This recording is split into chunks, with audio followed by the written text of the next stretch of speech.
What's up, Wargamers? Welcome back to World of Wargaming. I'm Isaiah. Today, we're going to be getting into the next scenario for the Burning Light mission campaign within Rangers of Shadow Deep. Before we do that, a quick and huge thank you to Mr. Bill Stilson, our newest Patreon, who has signed up to help keep the channel going and help cover model costs and all that good stuff. Bill, I appreciate you, man. Thank you so much.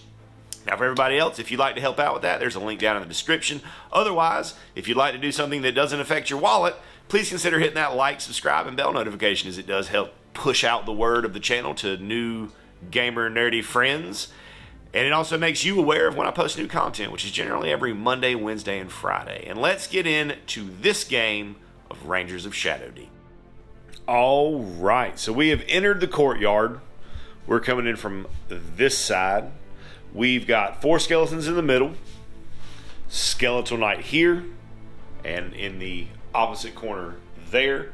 There are 5 points of interest in this mission.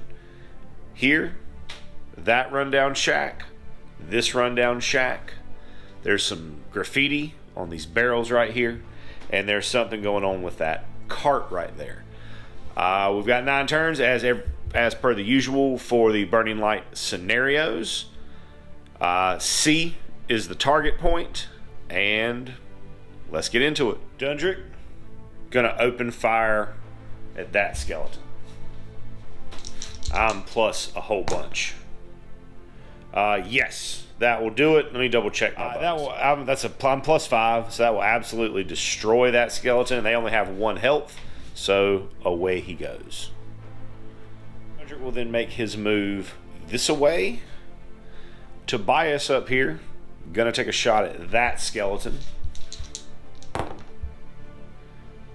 He is absolutely successful and will deal the 1 point of damage necessary to murder it. Proceeding to move here. Tobias will take a shot at this skeleton, which is gonna have some intervening terrain for that fountain. 14 plus 2. That will come to 16 and 16, which I think will not hit. It will narrowly clatter off of the fountain. And he will then move down here to join Dundrick, just kind of trying to get a little bit, some range on the flanks a little bit here. That way these folks can drive up the middle a little bit through the middle of this courtyard. That's going to bring us to monster phase. So this is where we're looking like going into it, and this is where everyone ends up: skeletal knights and skeletons. Now we'll go to my companion phase, and I'll take some swings. Matrim right here is going to try to throw a dagger at that skeleton. Oh no, that is an absolute miss. He's going to move into this skeleton. Sigvald will follow up. He's going to have to double move to get in, so he won't be able to swing. And then these friends are just going to shuffle around a little bit. Not really looking to get into the fray themselves. That'll bring us to an event card.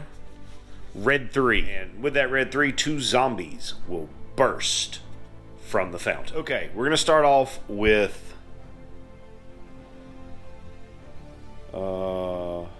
Tobias Samuel, who's going to take a shot at this zombie.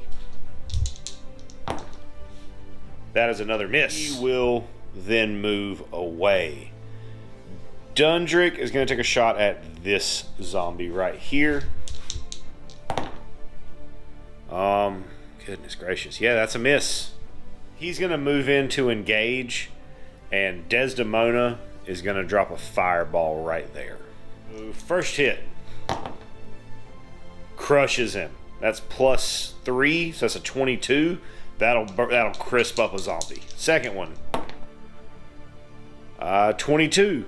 Oh no, yeah, 22. That'll crisp up a zombie. All right, we'll start with some skeletons. We'll start with the one that's attacking Dundrick.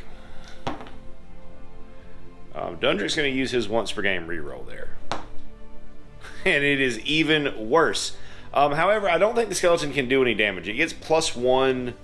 And I should have an armor. I have an armor of 11, so it won't do any damage to me. It will hit, but will not do damage, and will stay locked. We'll go to this one, which will swing at Matrim because he has lower health. I will hit him. I got +3 there. So that's 12. I believe. Over armor 10 will kill a skeleton. This zombie, it's pretty much like the same distance between him and Dundrick. So I randomize it, and he's going to be moving towards Batrep. So he'll double move to there. Sigvald will snap in. All right. Rest of the skeletal knights just move up their double move of 9. Bringing it to me. So I'm going to start with Sigvald, who's going to try to tank this thing right here. Oh, yeah. He's +7 right there. So that's going to absolutely destroy that zombie. Bush almost makes it to the fountain. Not quite, though. We're going to go with Matrim next, who can definitely make it to the fountain and see what it's all about. Standing in the middle of the dark water of the fountain is a statue of Saint Emilia. In one hand, she holds the decanter of burning light. Make a perception roll. Target number 6. I got a 13.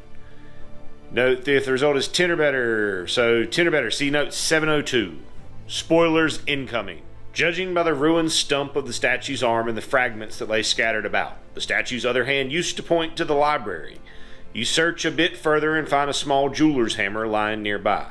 While it is obvious that this was used to smash the statue's arm, it is quite a dainty tool for any servant of the Shadow Deep. Gain 6 XP. Tobias is going to move to where he has a clear shot on that skeletal knight, and then he is going to take said shot. And miss horribly. Jules is just going to move up a little bit, and then we're going to draw an event card. Red 2. That will give us 2 more skeletal knights in this corner, and then we'll go to turn 3 ranger phase. Dundrick is going to evade, step back, and then shoot at this skeletal knight right here. And I'm going to use my steady shot to give myself an extra +5. There we go. That's a 20 over there. 13, armor. That'll do it. And they still, even though it's a skeletal knight, they still only have the 1 health. So that'll murk him. Tobias is going to try this shot right here at the skeletal knight again. And does not make it. Boy, he just cannot shoot today. And then he's going to move up. I think he's got the distance there. We're going to get on up to that point of interest and see what we're looking at there. C is... Oh. The shack is locked. Oh, never mind. I'm from the wrong angle. Sigvald is going to come bash that way. 8 plus 5 is 13, which will do it. So yeah, I would win the fight here. I just wouldn't deal any damage. Correction. I would kill it because I have a two-handed weapon. So I have +2 to that damage mod, which will then bring us to monsters. So this skeleton's gonna pile back into Dundrick. And Dundrick will handle him outright with a crit to a critical fail. All right, so we're gonna double move here up to the doorway of that rundown shack and see what's going on there. The shack is locked. Make either a pick lock roll or a strength roll. So we'll try the pick lock. Sure. Oh, we pass. Wait. We pass. All right. We're going to look at note number 238. So spoilers. Inside the shack, a large hound is chained to the wall. At any point during the scenario, one hero adjacent to the shack may make a leadership roll, target number 12. If successful, the hound joins the party, acting as a free companion for the rest of the mission. Otherwise, the hound runs off when it is released. Either way, gains 6 XP. All right. The rest of the companion phase is pretty straightforward. Desdemona and Jules are double moving up. Matrim is double moving this way to go check out this cart. Bring us to an event card. Red Ace. Place 3 skeletons in a random corner of the table. 2, so it'll be that top corner up there. Dundrick is going to take a shot at one of the skeletons up here. And miss. Simone is going to move and throw her second fireball. So at the first one, crits, hits, kills. Second one, 10 plus 3 is 13, and there plus 4 because I moved is 12. So that will hit, but will not deal any damage. Tobias back here is going to take a shot at the middle skeleton, we'll say. I think that's a 2. 2. Alright, so that will hit and kill a monster phase, where Skeletal Knight will move up to there, and those 2 skeletons will close in on Tobias. So first up, we're going to activate Batrep, who's going to make it to that cart and see what's going on with it. A large cart sits quietly in the corner. One of its large wooden wheels smashed beneath it. You can just see a long, slender arm poking out from one corner. Make a strength roll, target number 12. I may make this roll as many times as I wish. If successful, see note 150. See if the rogue can He-Man this cart real quick. Oh, he does! Looking at note 151, spoiler. You lift the cart and shift it about, revealing the body of one of the nuns. It is unclear how she died, and you don't have the heart for further investigation. However, a small leather bag lies next to her, and in that you find a potion of healing. This can be used now or given to any hero. It takes up an item slot as normal, gain 3 XP. We're just going to let Batrep hold on to that. Tobias is going to be double moving that way.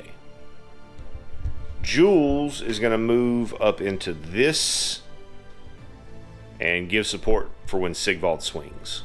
Tobias ending there, and Sigvald taking his swing. That is a 6 plus 7 is a 13, which will not beat him out. So you got a 15 over my armor of 12, so Sigvald will take 3 damage, and we will draw an event card. The red 5. Red 5. Place a tortured soul on top of the card. Probably a good thing that Batrep held onto that healing potion. Okay, so the tortured soul gives a -2 will debuff to every hero on the table, but it never counts as being in combat, and it doesn't make fight rolls. I can make a leadership roll, target number 20, to potentially set it free. And if I do that, I get 10 XP. So that's not as terrifying as I thought it was going to be. We're going to go to the ranger phase now. Dundrick's going to move up here, and he's going to try to set the pupper free. Target number 12 to set the dog free. Oh, wait, luckily enough, my leadership is 5, so that will free the dog, and he'll come hang out with us. He's going to try to shoot this skeleton that's right in front of him, because if he moves, he's not going to be able to get past it, I don't think, without triggering. Oh, that'll do it, though. That'll kill a zombie, and then he can move around the corner of the building. Or a skeleton. We got to make another pick lock roll, target number 8. Oh, we almost made it. Fail that time. And last companion, Sigvald, is going to try to swing at this Skeletal Knight. 6 plus 7. He does hit, or he does win, but he's not going to do any damage. So he'll just stay put. Since the torture soul doesn't fight anything, I'm just going to move it a random direction around the board. It's just going to float around. Technically, that Skeletal Knight would have swung first. Ooh, that's going to hurt me. That's a 21 over my armor 12 is going to be... I have +1 armor against undead because of the Holy Book. So against my armor 13 is going to be 7, 8 damage. Currently 2 health remaining for Sigvald. The rest of those skeletons are gonna, or that last skeleton's gonna move to Tobias. Looks like he's the closest, but it'll take a double move for him to get there. Coming to my companion phase. So Jules is gonna spend a heal to heal 5 damage back off Sigvald. Batrep moves, double moves. Tobias or Samuel Not a lot he can do. He'll double move as well, I suppose. Desdemona's going to back up some. And he's going to double move. And Hound double moves up, trying to get towards that fray, which brings to an event card. Red 4, Skeletal Knight, and 2 skeletons in a random table corner. That'll be down here. Glad I moved everybody away from there. All right, so Dundrick is going to move to right here. Take a clear shot at that skeleton. He will hit, but I don't think he'll do damage because I think they have armored hits, but no damage. We'll go to the dog, who is going to double move around this way to give some support there.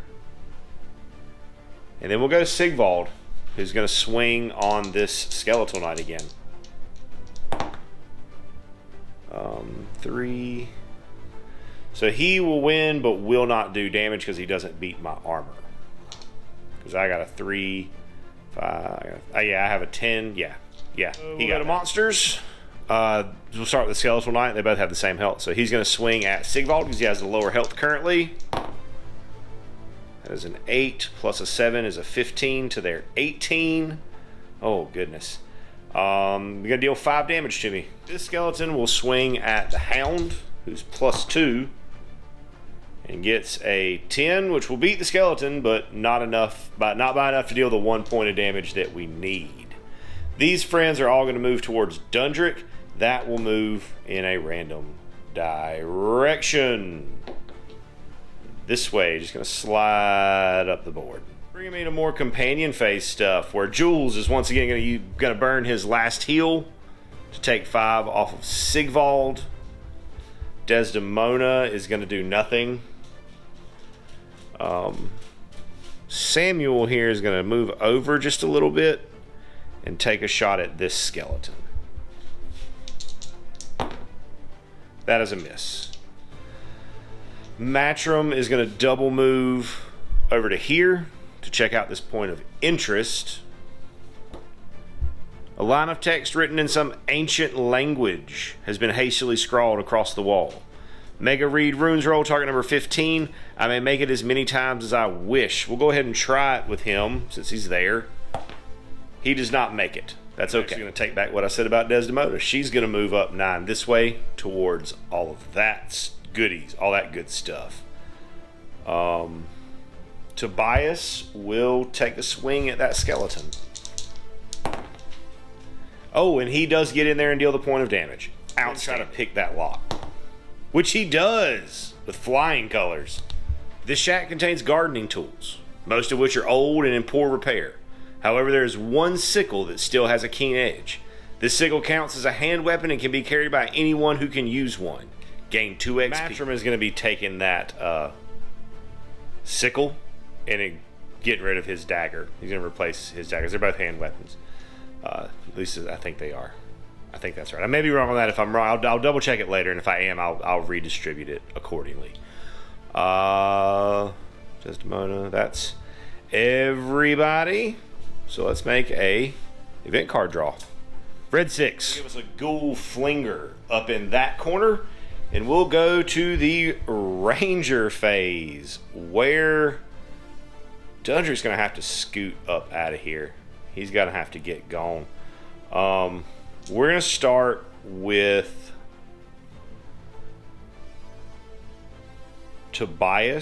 Samuel, who's going to take a shot at one of these skeletons. And he will hit and kill. Outstanding. Tobias is going to step back and take a shot at the ghoul flinger. All right. Oh, yeah, definitely. Even with moving, yep, that's definitely. So that's going to be a 22 for me and a 15 for them. So yeah, and then their armor 10 health. Tobias just steps out from around that corner and just plinks him, sticks him right to the gibbet behind him. And then I got to do Dundrick, who's going to take a shot at the skeleton out front. 10, that'll hit, and it'll kill. He is going to step back this way, bring us to monsters. So we'll start with our friend, the skeleton knight here, who just insists on beating me bloody. Anything about it. 11 plus 7 is 18. Yes, that will finally kill that frickin' skeletal knight. Outstanding. Skeletal knight gets real close to me. He's to within an inch. I could force combat right here, but I'm going to choose as the defender to not force the combat. That way, and as soon as I move, it'll force, but I can take a shot at him before I move because we're not technically engaged unless we're base to base. And then we got a random direction for our tortured soul friend. He's just going to keep floating up this way. Desdemona moves closer to over here to try to read these runes. Everything else is pretty much just kind of shuffling around a little bit. So we'll draw our event card, which is the black 5. There's a chill, bad vibe in the air. All of the monsters have +2 fight this turn. So we'll open up with Dundrick taking a shot at this skeletal knight. Getting a 17 to his, yes. That'll just pop him right in the face from point blank range. And then Dundrick's going to move that way. Is moving in to try to make this breed runes roll. She fails. Tobias is just going to shimmy over a little bit to open a path. Our only bad guy right now is our tortured soul, which is just going to go up into the corner and sit. Bringing it to me, which everyone for now is just going to stay put. It's the last turn. Black 6. So for the rest of the scenario, which is this last turn, all the heroes will be at -3 will. And the only thing to do here is to try to make this read runes roll with Desdemona, because I'm not going to be able to make it over to the tortured soul to try to set it free. But I do make that read runes roll. I'll take it. The line reads, "It was moved. Gain 6 XP." And that will finish out the turn, bring us to the end of this scenario. So right now, I feel like it's not in the library, because we have the statue that pointed to the library, but then we have the graffiti that says it was moved. So that means leads me to believe that it may have been in the library at one point, but was then transported to a different part of the convent. Anyways, we're going to get into some post-game, get that squared away. Sigvald will heal up 3, leaving him still down 3 health. So we're going to see if Dundrick can help him out with that a little bit. He does. So Sigvald's going to start the next mission at just -1 health. I'll bring my XP total for Dundrick to 133. Not enough to get another level yet. Everybody gets 2 XP. The only one who will get a progression reward is Samuel, who will get to 10 off of that and will gain +1 health. And that will do it for this game of Rangers of Shadow Deep, this scenario within the Burning Light campaign. Thanks so much for coming by, hanging out while I rolled some dice today. I hope you enjoyed watching it as much as I enjoyed playing it, and I hope you have an absolutely amazing rest of your day. And as always, I'd like to say a big, huge, from the bottom of my heart, thank you to our patrons who support us and pledge to us over on Patreon. You guys are the absolute best. If you enjoyed the content you saw here today and that's something that you would like to consider doing to help out the channel, go over there, check out the link in the description, check out the Patreon. There's a lot of cool stuff over there, including access to our Discord server, talk to me, hang out with me, talk about our work, what we got going on in the hobby, some shout outs, all kinds of cool stuff. Check it out if that's something that you think you would be into. And regardless of whether or not you do that, I want you to know that I am incredibly grateful that you decided to stop by and spend part of your day with me today, rolling dice and pushing toy soldiers around. I hope you have an amazing rest of your day. And as always, May the dice be ever in your favor.